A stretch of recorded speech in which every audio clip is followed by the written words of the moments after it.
Olá, olá, muito bem-vindo ao Zencast, o podcast do Zen Club. Quando será que o sucesso vira burnout? Já parou para pensar nisso? É o que o nosso querido entrevistado, o nosso amigo, já posso dizer assim, José Fernandes Vilas, que é médico, neurocientista, pesquisador do tema burnout e conhecido na internet como Doutor Burnout, autor do livro Quando o Sucesso Vira Burnout. Doutor, bem-vindo mais uma vez. Olá, Isa. Quero te agradecer pela oportunidade. Estou muito feliz. Eu amo falar sobre burnout. É o tema da minha vida, tema da minha história. É o tema que mudou a minha vida. E quando você me convida, outra pessoa me convida, eu vou com toda garra, porque eu quero compartilhar tudo que eu puder para poder ajudar alguém. Porque sempre, mesmo que seja um pouquinho, mas sempre a gente muda alguém ou desperta alguém para uma mudança de vida, né? Então é aquele trabalho de formiguinha, mas sempre no final das contas alguma transformação acontece. Sem dúvida. Para você que está nos acompanhando em áudio e vídeo pelo YouTube ou só em áudio pelas plataformas digitais, o Dr. José Fernandes é autor do livro que eu mostrei, né, que está escrito Quando o Sucesso Vira Burnout. E como eu já disse, o doutor é médico neurocientista. Mestre em Medicina pela Santa Casa de Misericórdia de Belo Horizonte, pós-graduado em Neurologia Clínica, escritor, como eu já disse, correspondente médico de mídias como o programa Saúde e Você na Record News, já escreveu diversos artigos pela Folha de São Paulo e o Dia, e nem por isso, doutor, o burnout ficou longe de você. Eu queria começar, então, pela questão da informação já na medicina do assunto e por que o sucesso pode virar burnout. Isso aconteceu com você? Então, Isa, o burnout ele pode chegar à casa de todas as pessoas. Até os profissionais de saúde, aqueles que estão habilitados a cuidar de alguém, né, que se especializam em cuidar de pessoas, de um atendimento humanizado, de ouvir para poder cuidar. E isso aconteceu comigo. Quando o sucesso vira burnout, eu escolhi o nome desse livro porque a Bíblia do Burnout ela foi escrita por Herbert Freudenberger, que é Os Altos Custos do Sucesso. E eu tentando entender toda essa coisa e porque eu queria fazer uma conexão do sucesso, ter essa palavra no meu livro. E aí eu entendi, porque eu estava saindo de um processo de burnout em 2017, que quando eu comecei a pensar no livro, né, pensar nas coisas e até a coisa acontecer mesmo na pandemia, no 2020, né, a coisa que eu falo, a escrita do livro, a terminação, o término do livro, e eu falei assim, cara, tem tudo a ver. Quando em 2017, quando eu tive o meu segundo burnout, eu estava no topo da minha carreira. Eu estava fazendo exatamente aquilo que eu amo, sou apaixonado, eu sou compulsivo pela minha profissão, e eu adoeci fazendo o que eu amo. Como pode? Sabe? Eu cuidando de pessoas, mas de uma maneira desmazelada comigo, entrei em adoecimento. Mas isso tudo tem uma justificativa. Eu sou diagnosticado com transtorno de déficit de atenção, hiperatividade e impulsividade, que é até nesse mês ficou muito em alta esse tema, né? Muita gente, muitos psiquiatras no Brasil estão falando sobre isso, principalmente a doutora Ana Beatriz Barbosa Silva, que para mim é a maior referência nesse tema no Brasil, que também é TDAH, assumidamente TDAH, né? E o TDAH ele tem um quê propenso a desenvolver burnout. Por quê? O TDAH não pela desatenção, mas existem 3 tipos de TDAH. E um desses 3 tipos é mais levado à impulsividade e à hiperatividade.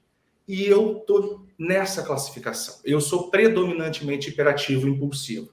Desde criança.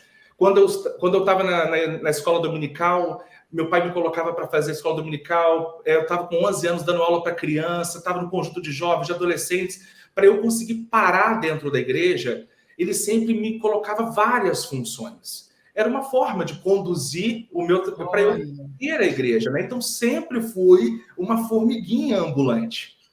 E quando eu comecei medicina, e aí eu comecei a trabalhar, na primeira semana de trabalho, eu me recordo que eu estava com tanta fome de trabalhar, de conquistar o meu, assim, conquistar o meu dinheiro, conquistar o meu posicionamento, porque quando você vem de uma família que tem grana, você entra na profissão de uma maneira diferente de como aconteceu comigo. A minha família, meu pai era vendedor de laranja e pastor de uma igreja no interior do estado do Rio de Janeiro. Então não havia recursos para poder me manter, sabe? Eu tive que entrar trabalhando. E também aqui eu fui criado com uma seguinte situação: se você trabalha, você é um homem honesto. Se você trabalha, você é um cara honrado, você é um ótimo parceiro para poder ser. Aqui fulano de tal, ele é trabalhador, então ele é um ótimo partido para se casar. Então, essa ideia, junto um TDAH, hiperativo impulsivo, com essa ideia, e os meus pais sempre foram muito trabalhadores. A minha mãe sempre teve lojinha de 1,99, roupinha de criança, e o meu pai tinha uma quitandinha e depois virou vendedor de laranjas. E assim foi. Então, quando você é criado atrás do balcão, a vida vai se resumindo nisso e você pega esse ritmo e segue em frente. Quando eu entrei na medicina, eu já entrei de cara dando 5 plantões de 24 horas e um de 12 horas por semana. Eu entrava no hospital e eu andava em média 5.000 quilômetros por mês. Quando eu me recordo que na época eu tinha uma caminhonete e essa caminhonete tinha que ir na revisão ou a cada 6 meses ou quando completava 10.000 quilômetros. E a cada 2 meses eu ia fazer revisão da caminhonete. Porque eu ficava rodando de cidade em cidade, dando plantões.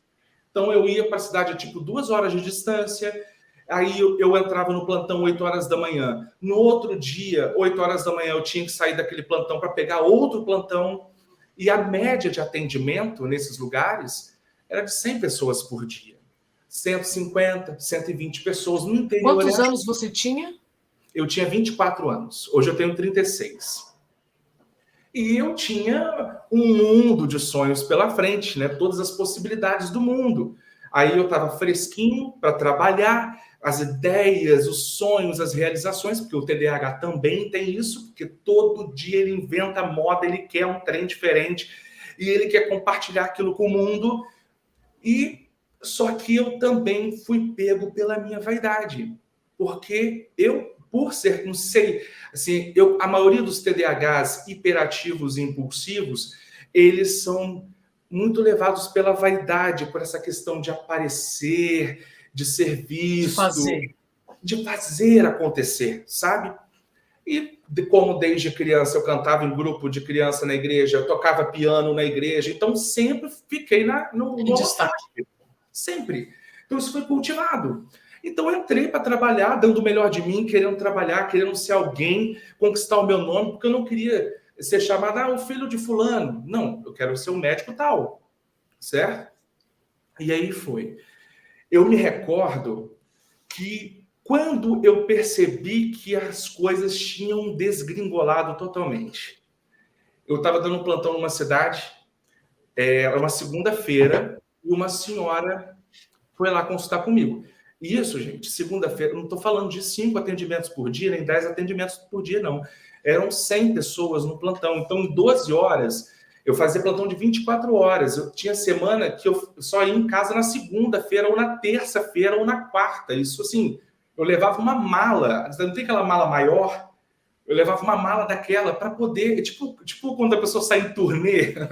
Era mais ou menos assim. E eu chegava no hospital, trabalhava... Enfim, naquele dia, eu estava sozinho no plantão e chegou uma senhora, eu a consultei, a fila estava quilométrica na frente do pronto-socorro, e só que uma mulher entrou em trabalho de parto, e eu fui lá para ver o que tinha acontecido. E cheguei lá dentro, fiz toda a verificação para saber se estava entrando em trabalho de parto, se não estava, e nesse momento aconteceu, eu comecei a ouvir uma gritaria lá fora do hospital.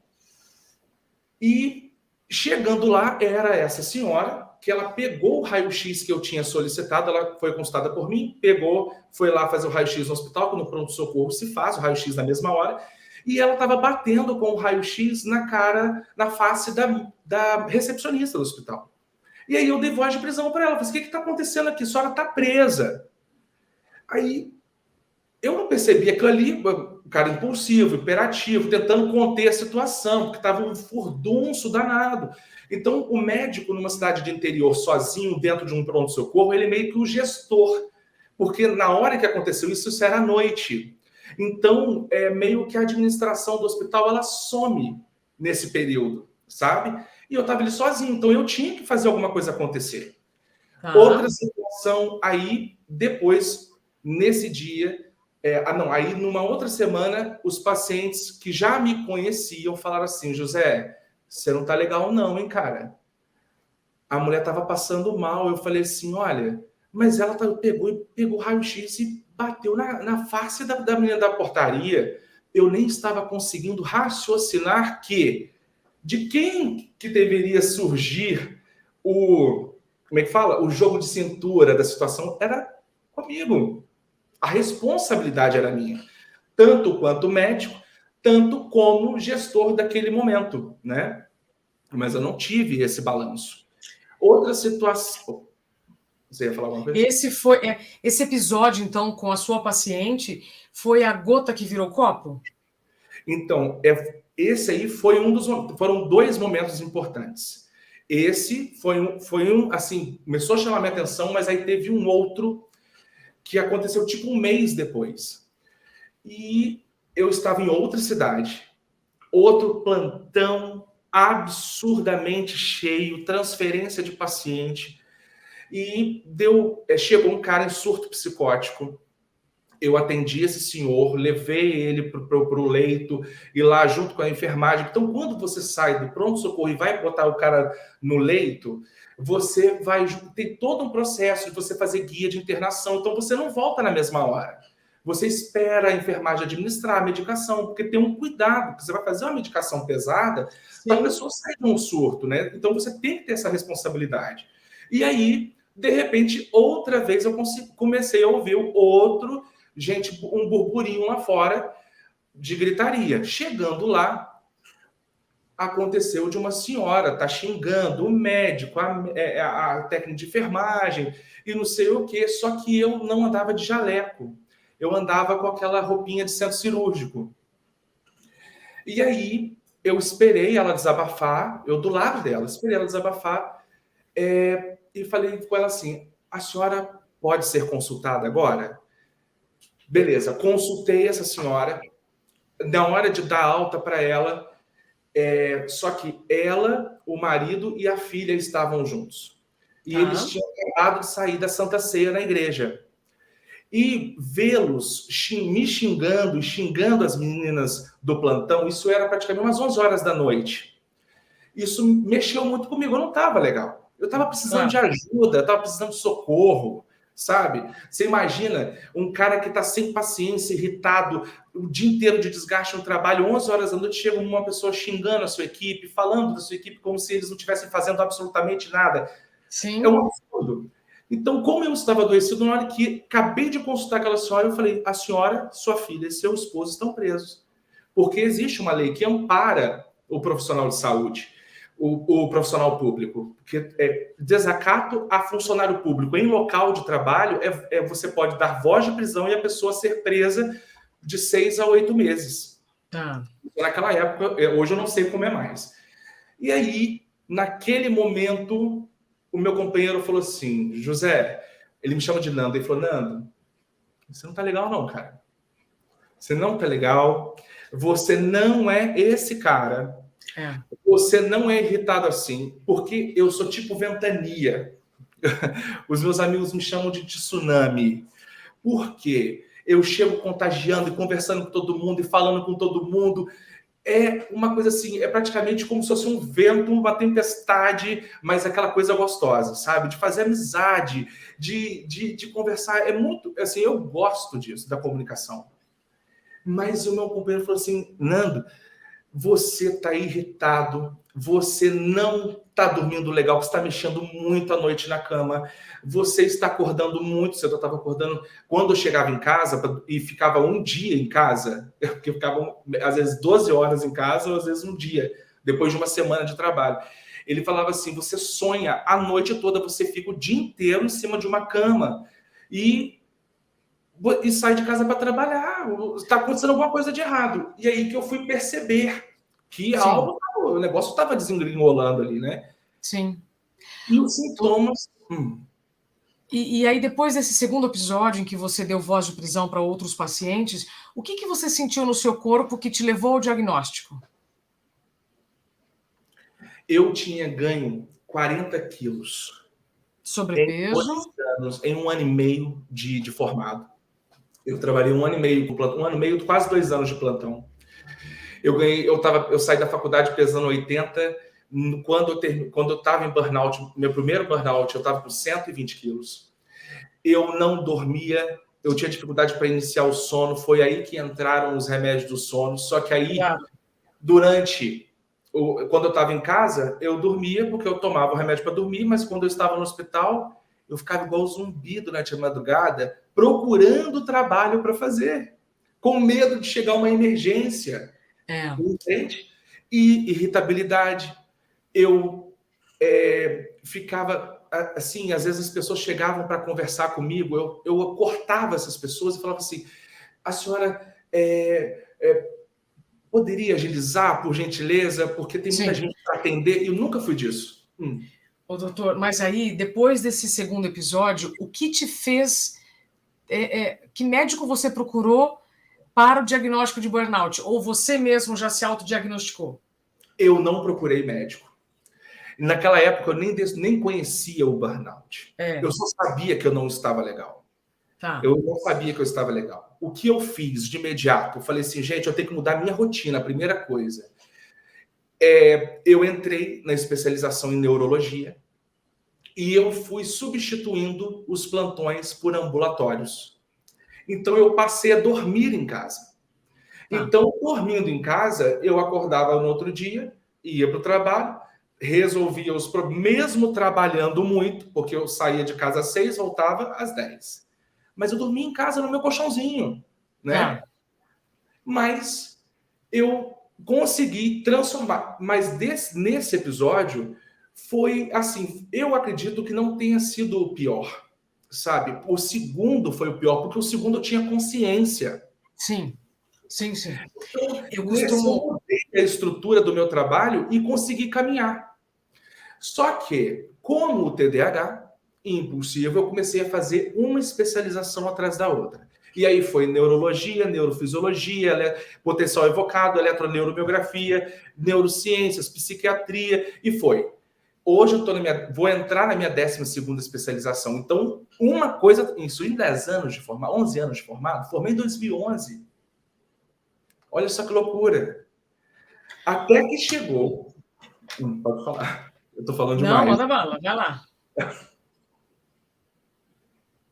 Até que chegou em 2017. Imagina a situação, imagina na cabeça de alguém que não tem nome na família de nenhum médico. Na minha família não existiam médicos. Só existiam, na família do meu avô, na família da minha mãe, existiam pessoas que trabalhavam com comércio, com vendinha. Na família do meu pai, pessoas que trabalhavam ou vendendo pó de café de casa em casa ou vendendo laranja de casa em casa. Imagina essa situação. Então, quando as oportunidades iam surgindo para mim, eu tinha que abraçar. Claro. Entende? Então, quando eu comecei a ganhar nome, porque eu falei assim, cara, para eu conquistar um nome na minha profissão, eu não vou poder entrar no grande centro, eu vou ter que pegar cidades pequenas. E assim eu vou conquistar o meu público e automaticamente eles vão migrar para a cidade grande. E foi assim que eu fiz a minha trajetória. Quando deu em 2017, eu estava trabalhando em 11 cidades. De manhã numa cidade, de tarde em outra. Tinha cidade que eu ia uma vez por mês, tinha cidade que eu ia de 15 em 15 dias. Ao mesmo tempo, eu estava administrando 3 lojas de colchão, que eu tenho 3. Hoje eu tenho 2 franquias, olha que doideira. Doutor, eu estou rindo, mas eu vou lhe interromper, porque o seu depoimento é muito importante para todos que estão nos ouvindo, que um perfil de uma pessoa muito inteligente, responsável, interessada, né? Dependendo de como a gente se coloca no contexto profissional, então, esse sucesso, essa entrega vira um problema. É disso que nós estamos falando, né? O doutor José Fernandes está trazendo aqui um contexto de uma vida em que você viveu uma escassez, e aí, quando você teve acesso ao conhecimento e à informação, você foi o que foi, e em 10 anos está pegando uma especialização atrás da outra. Aí eu já deixo aqui uma reflexão para quem está nos ouvindo. O quanto você se cobra, o quanto você tem se cobrado para buscar sempre cursos, para fazer mais, para produzir mais, né? Para você ser mais. E para mim me toca muito, doutor, quando você fala quando o sucesso vira burnout, porque você é, de longe, um dos médicos que tem mais sucesso que eu conheço. Parabéns. Só que hoje nós já sabemos que esse sucesso ele tem um custo muito alto quando nós não encontramos o nosso equilíbrio. Como nós já falamos em outras ocasiões, até aqui mesmo no Zen Club, especialmente quando você ama o que faz. Aí eu quero lhe trazer aqui 2 questões. No fim do seu livro, você disse, talvez pode ter mudado, eu, como ex-burnout, quero e posso te ajudar. Não vou falar aqui sobre mim, quero ouvir você. Depois dessas 2 experiências, o burnout acabou ou há uma vigilância constante para não cair nos mesmos loopings de produção e entrega? Eu vou explicar, dá um segundinho para eu explicar como eu estava em 2017. Eu estava fazendo meu mestrado, terminando o meu mestrado pela Santa Casa de Misericórdia de Belo Horizonte, ao mesmo tempo administrando as lojas, trabalhando em 11 cidades, e era coordenador da saúde mental da Faculdade de Medicina de Itaperuna, e também dava aula para 8 turmas de medicina.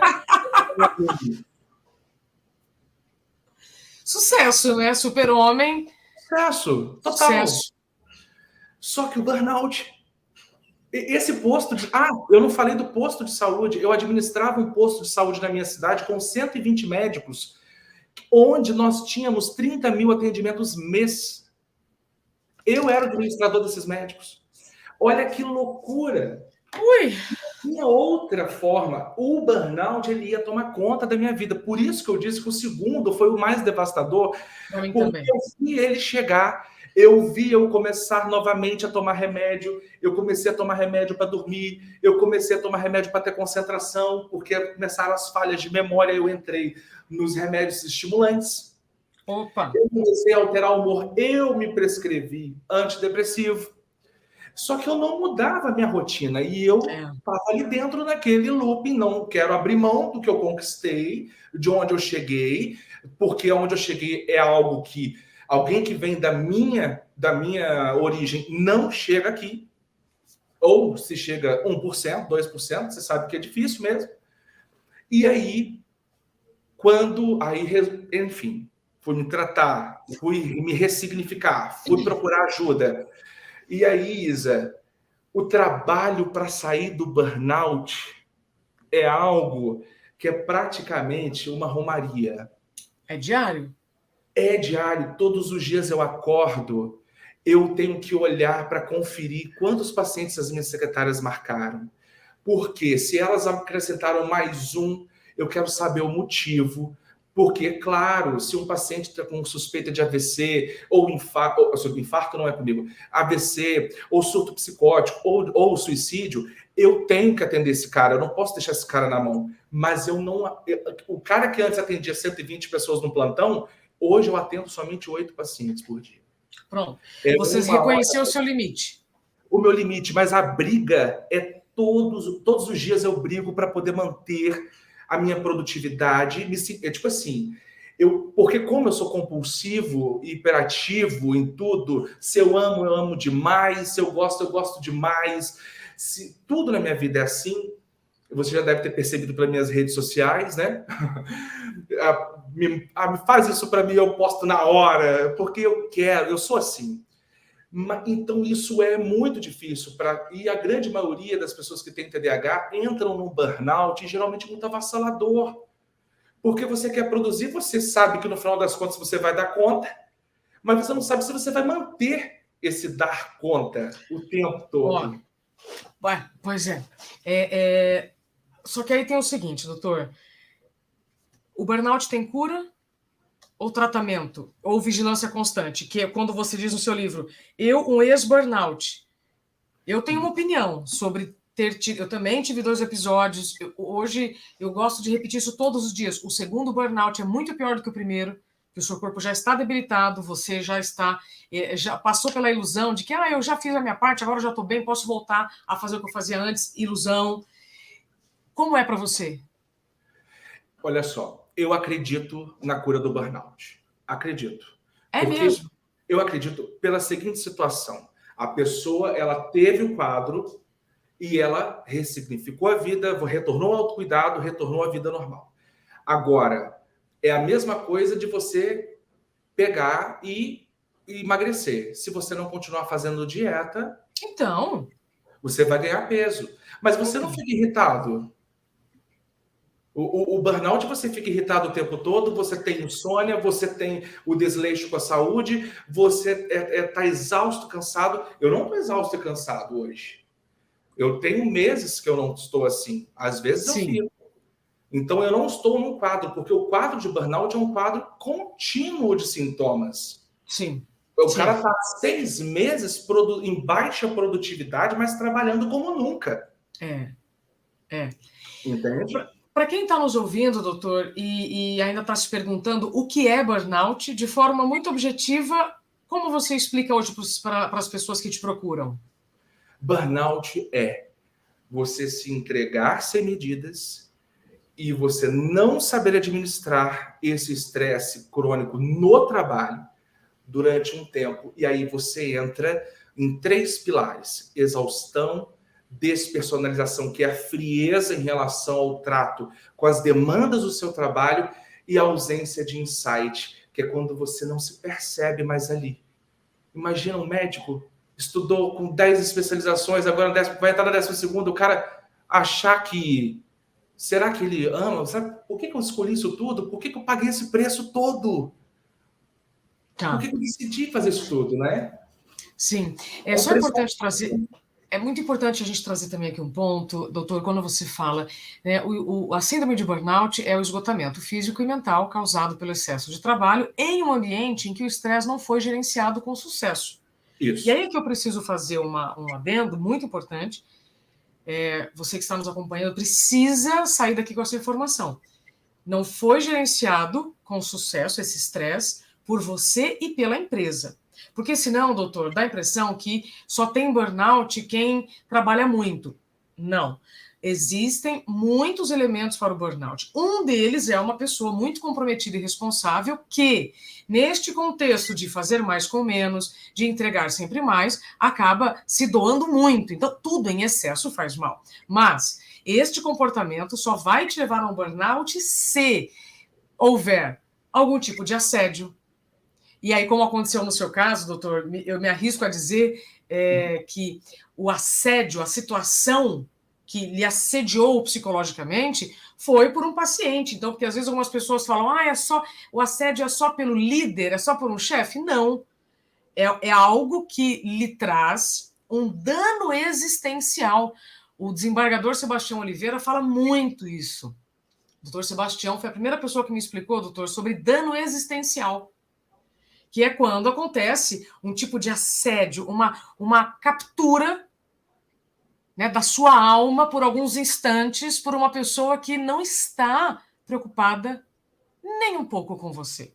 Então a gente também tem que colocar isso, porque o burnout é uma responsabilidade de todos. Sim. Isa, olha só, olha o que aconteceu com os pacientes. Eu não tinha às vezes havia algum assédio, mas era assim: ai, doutor, me encaixa, por favor, eu estou precisando muito falar com você, coisa de 5 minutinhos. Beleza, chegava lá 1 hora, entende? Mas eu aceitei, então eu aceitei atendê-la, Porém, lá, o que acontecia nos meus ambientes de trabalho? Eu, às vezes, ficava sem receber 4 meses. Eu passei em primeiro lugar em neurologia em 3 cidades. Não vou falar o nome aqui, né? Mas se alguém quiser pesquisar aí, em 3 cidades eu passei em primeiro lugar. Nas 3 cidades eu abandonei o meu concurso. Eu não quis assumir. E fiz outro processo seletivo, que passei em primeiro lugar, também eu não assumi. Por quê? Porque naqueles 3 lugares, na hora que eu fui para assinar o documento, vieram pessoas para poder fazer, tipo assim, você vai atender quantos pacientes? Você pode atender, tipo, 300 mil pessoas no dia? Você vai poder encaixar paciente de vereador? Você vai poder fazer isso para gente? Você vai trocar medicação porque esse medicamento aqui é muito caro para o SUS? Um exemplo, teve um secretário de saúde que virou para mim e falou assim, você pode trocar o alprazolam pelo Rivotril? Eu falei, cara, eu não prescrevo nenhum dos dois. Pronto, tá aí. Esse exemplo é muito importante. É um assédio Doutor, moral, né?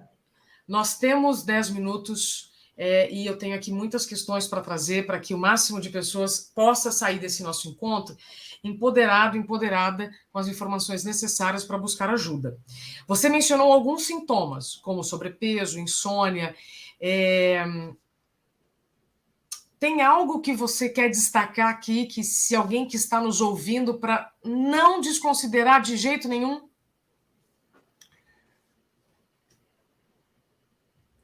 Eu acho que, por algum momento, algo mexeu muito com a minha alma. Que quando eu lembro no plantão que eu sentado assim à beira assim para almoçar, isso tipo 5 horas da tarde, e a pessoa falava assim, doutor, chegou a emergência. Gente, eu tô abrindo meu coração aqui, profundamente. Eu falava para dentro de mim, fechava a minha cabeça e falava assim, cara, por que essa pessoa foi passar mal logo agora?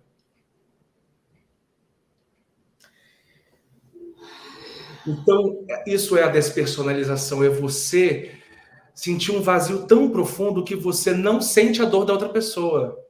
Pronto. Mas aí eu pegava o meu prato cheio, botava lá na cozinha, às 5 horas da tarde, que eu tinha parado para almoçar, botava lá na cozinha, falava com a moça, guarda para mim, por favor, que depois eu volto para almoçar. E eu voltava e tinha que fazer cara de paisagem e atender o paciente. Mas por dentro, eu estava completamente devastado. Destruído. Eu tinha que segurar aquilo. Isso Sim. Foi o que mais me matou, porque eu sou um cara comunicativo, então eu sou assim, amoroso. Sim. Então, como é que um cara amoroso vai fazer questão de atender alguém? Né? Eu me lembro também de ter entrevistado um cardiologista do Nordeste e que ele só percebeu que ele estava vivendo um burnout quando ele se tornou muito agressivo com os pacientes e quando ele começou a comprar muito. Você também teve esse comportamento de excesso de compras? Em 2017, eu comecei a colecionar. Eu sempre tive uma tendência ao colecionismo. Mas em 2017, eu cheguei e comprei 2 videolocadoras. Tipo assim, elas fecharam as portas e eu comprei todos os DVDs.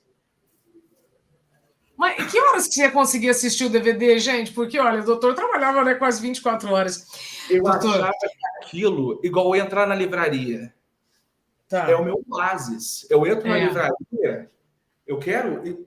Assim, são coisas muito íntimas, né?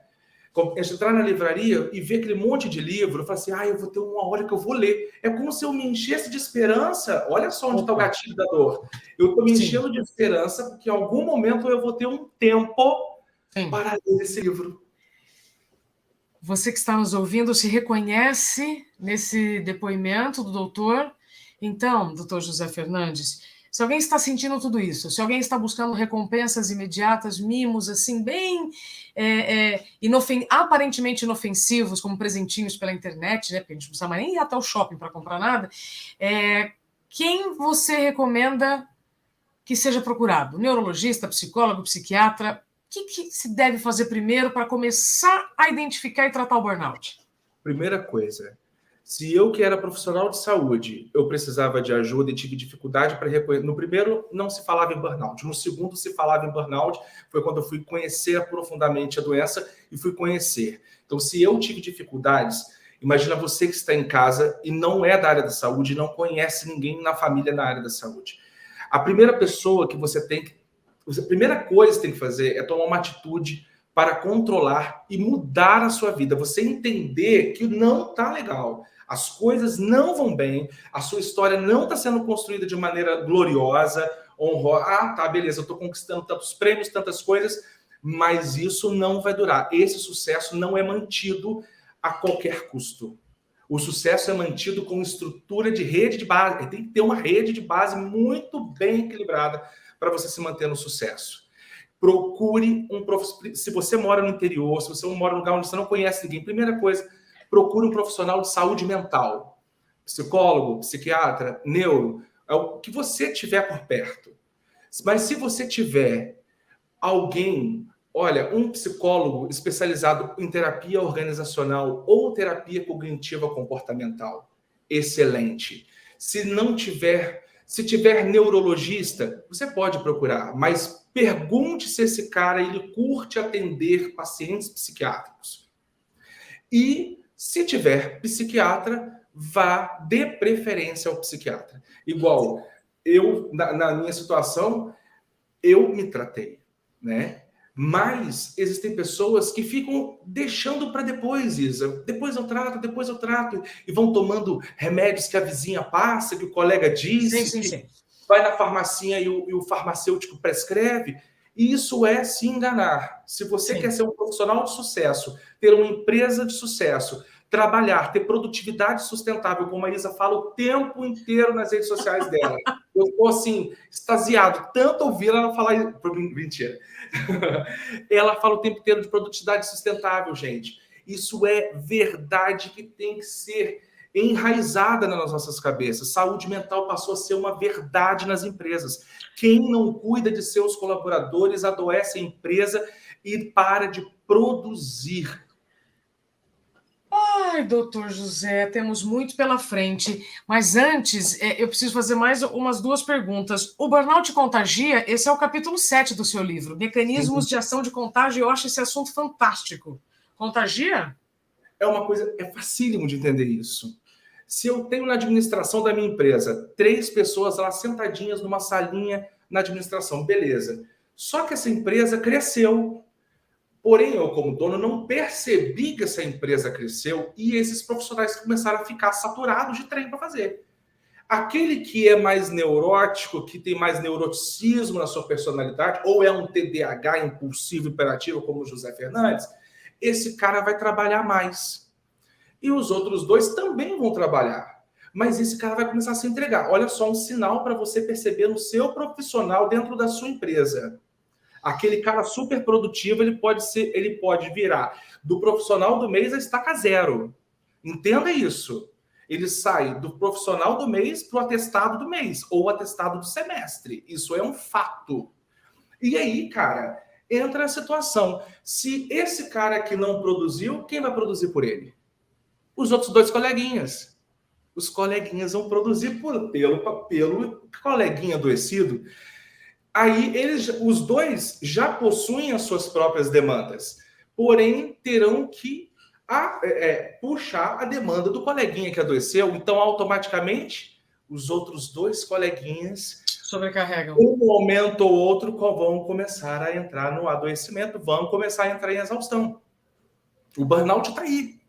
Perfeito. É aquela questão, né? Cai quem quer, né? De tanto que a gente fala o tempo inteiro em burnout. Sim. Mas, Isa, você percebe que movimento gostoso é esse de falar de saúde mental? Sim. Sim. É incrível fazer parte disso, cara. É sensacional. Eu também. Tenho certeza que eu, você, o Zen Club, todos que estão conectados aqui já perceberam que está havendo um movimento para uma mudança de cultura, não só dentro do trabalho, mas dentro das nossas mentes também. Porque essas crenças de que nunca ninguém morreu de trabalhar é mentira. No Japão existe até um nome, karoshi, morte súbita pelo excesso de trabalho. Então, Estamos aqui justamente para trazer esses assuntos e exemplos, como o doutor José, para te lembrar que, às vésperas do Setembro Amarelo, quando a gente fala de prevenção ao suicídio, a gente está falando de situações que podem começar, assim, no ambiente de trabalho, como inofensivas, né, doutor José? E eu tive ideias suicidas. Não sei como foi no seu ápice ali do desespero, da falta de energia do corpo para dar conta de tudo aquilo. Mas precisamos falar sobre burnout também para prevenir o suicídio. Sim. Sim, o mês de setembro está aí, ele não está aí por acaso, gente. Olha só, mês de janeiro é para falar de saúde mental, mês de setembro é para falar de suicídio, mês de maio é saúde do trabalhador. Isso não existe por acaso. Ninguém decidiu fazer isso ao além. As pessoas estão adoecendo real. Se nós pegarmos as pesquisas antes da pandemia e pós-pandemia, os índices são avassaladores. Exemplo, nos médicos, só para vocês terem noção, nos médicos, em 2019, 1 a cada 3 médicos tinham burnout antes da pandemia. Pós-pandemia, estudo feito pela PubMed, 86% dos médicos que estavam de frente do Covid adoeceram com burnout. 86%. Isso é altíssimo nível de número de colaboradores adoecidos. Sim. Na população geral, antes da pandemia, era 30%. Pós-pandemia, 6 meses pós-pandemia, a própria Microsoft fez um estudo e comprovou que 44% dos colaboradores da Microsoft estavam adoecidos com burnout. E o Brasil ficou em primeiro lugar nesse estudo. Uau! Aí você vem um outro estudo feito pós-pandemia. A Caixa Econômica Federal do Rio de Janeiro fez um estudo onde ela avaliou os profissionais de base e os profissionais de alto escalão. Entre os profissionais de base, 98% se sentiam esgotados. 98% esgotados. Isso foi divulgado pelo G1. Isso não é conto da carochinha. Foi a própria Caixa Econômica Federal que publicou no site da Caixa Econômica Federal do Rio de Janeiro. O negócio deu tanto deu tanto o que falar, que o próprio Ministério Público autorizou a contratação de 30 mil profissionais naquela semana para a Caixa Econômica Federal mudar o modo de conduzir as coisas. Sim. Então, assim, os números estão aí para provar que, se não investir em saúde mental, o adoecimento é notório. Perfeito. Doutor, eu continuaria aqui e tenho certeza que traríamos muitas questões para reflexão, mas o microfone sempre está aberto aqui para você, quando quiser voltar. Está desconfiando de algo, fez uma conexão ali com algum movimento que está rolando aí no consultório onde você atende, mas eu já entendi que você hoje já sabe como dizer não, mesmo amando sua profissão, você atende seus pacientes, mas também se preserva. Ô Isa, atender é minha vida. É uma coisa que uma das coisas que Deus me deu de presente foi a capacidade de não levar para casa os problemas dos pacientes. Olha que interessante. Uau. Eu levo para casa a minha exaustão de estar trabalhando. Olha só, isso estou falando lá no burnout, mas estou falando durante esse tempo inteiro, os problemas dos pacientes nunca foram motivos de conversa nas minhas rodas de amigos. Nunca, jamais. Porque eu encaro o meu trabalho como se o meu paciente tivesse vindo me contar uma fofoca. Tipo assim, meu marido me traiu. Me conta mais sobre esse assunto. Eu tô sentindo dor de cabeça. Mas você sente dor de cabeça quantos dias a semana? Entende? Sim. Eu levo para esse lado. Eu sempre vejo o lado que está para encher do copo. Eu nunca sou pessimista, sempre otimista.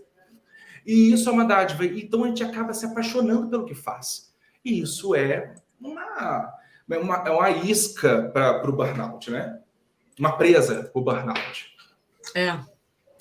Um gatilho. Doutor, deixo aqui então uma recomendação quando o sucesso vira burnout. E a sua rede, qual é a melhor forma de entrar em contato contigo? Gente, primeiro, quem assinou o prefácio do meu livro foi a Isabela Camargo. Nem ia falar nada, deixa a surpresa, né? Gente, foi uma generosidade, ela nem me conhecia, só pelas redes sociais, eu mandei um pedido para ela. Aí ela falou assim, claro, me manda o livro. Aí eu falei, gente, foi uma coisa assim inesperada. Isa, você não tem noção do quanto você abre caminhos para mim. Pode contar sempre comigo, sempre. E as minhas redes sociais é @dr.josefernandesvilas, é o Instagram. Tem o canal no YouTube, tem o Facebook, tem o Twitter, todos é meu nome, José Fernandes Vilas, dr.josefernandesvilas. Perfeito. Doutor, muito obrigada. Saúde. Continuemos, então, vigilantes ao excesso de agenda para a gente ter tempo de se incluir nela, né? Exatamente. Deus Obrigada, abençoe. doutor. E a todos vocês que nos acompanharam até aqui. Muito obrigada pelo seu tempo e confiança. Eu espero, eu e toda a equipe aqui do Gen Club, que você esteja se incluindo na própria agenda, para que você tenha condições de absorver essas informações que foram passadas e, assim, escolher viver melhor. Até o próximo Zencast, o podcast do Zen Club.